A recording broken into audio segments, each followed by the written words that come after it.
Donc je ferme le document et je vais en faire un nouveau dans lequel j'importe l'image.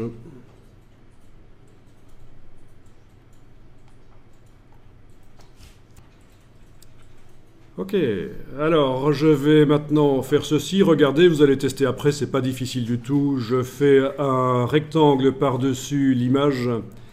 Ce rectangle, je lui enlève son contour et sur son fond, je vais lui mettre un dégradé. Donc je prends l'outil dégradé, je vais aller choisir un dégradé ici, d'abord du noir au blanc, avec l'outil dégradé tracé dans le sens que je veux. Vous avez compris que ça va faire un dégradé sur l'image. De la transparence en fait. On est d'accord? On a l'objet ici dégradé. Alors, il y a juste quelque chose qui m'ennuie, c'est que j'aurais préféré garder, avoir du vrai noir au-dessus, et pour l'instant c'est du noir quadri. Donc je suis allé chercher ici en bas à gauche, nuancier par défaut RVB de base. Et par la palette dégradée, je vais aller dire, donc menu fenêtre dégradée, je vais aller dire que le dégradé qui est sur l'objet actuellement sélectionné, ben, la partie noire ici, c'est du vrai noir.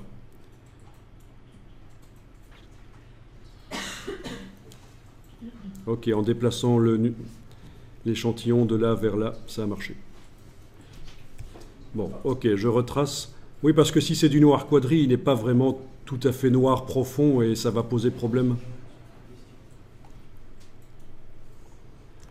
Donc utiliser la palette RVB de base, c'est mieux. On avait déjà dit que ça c'est du vrai noir profond, alors que le noir ici, c'est du gris très foncé, et c'est lui qui est utilisé dans ce dégradé-là. J'ai dû modifier le dégradé donc. Alors, je sélectionne les deux. Dans la palette transparence, je clique sur Créer masque, et vous avez la progression. Si je veux travailler le dégradé à nouveau, je dois passer sur la partie masque pendant que l'objet est sélectionné et le tracer dans un sens ou l'autre. Ok. Bon, le dégradé pourrait être beaucoup plus complexe que ça, symétrique, etc. Mais enfin, vous voyez comment faire de la transparence progressive. On avait utilisé un outil dans InDesign qui me permettait de faire ça. L'outil de dégradé de transparence. Mais bon, ici dans Illustrator, voilà la technique.